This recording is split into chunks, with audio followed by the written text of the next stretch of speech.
This is New Italy. It was once a village, currently it's more like a rest area.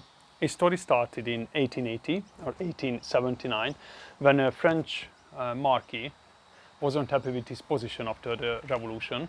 So in the past he did a lot of expeditions, but they all failed.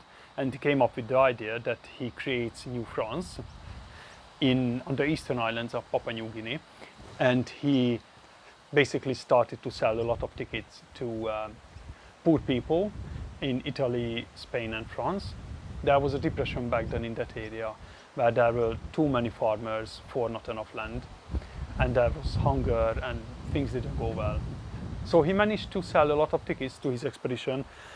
He made around £500,000, not current today's money, back more than 100 years ago. That is today a lot of money.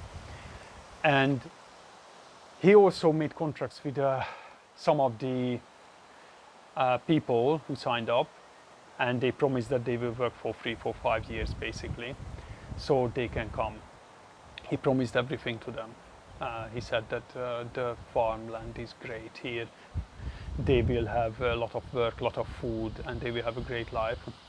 So, of course, many believed it, even despite the fact that the French and the Italian government said that it is a scam.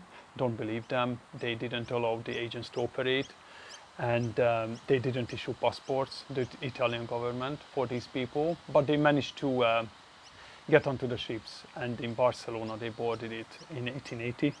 When they arrived to this place on SS India, that was one of the 4 ships that have left, and the other ships carried like soldiers and supplies. But this SS India, when people got there, it was poorly organized, so many died, and most of the supplies didn't make it either. So, and when they arrived there, they didn't have what they needed to do the farming and to set up the settlement.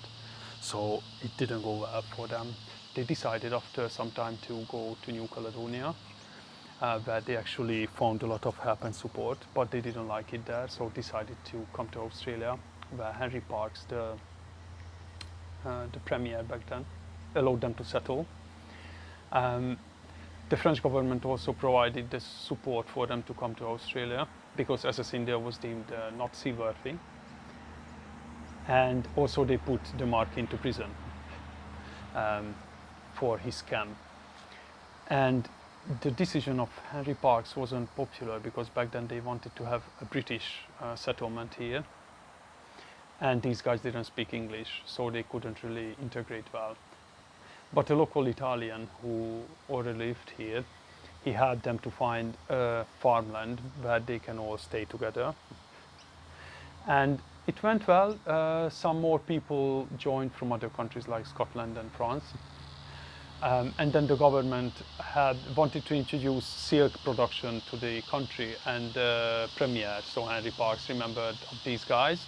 So they provided a subsidy for them to do silk farming. That went well for a bit, but when Henry Parkes lost his position and there was a drought and the depression in New South Wales, it stopped.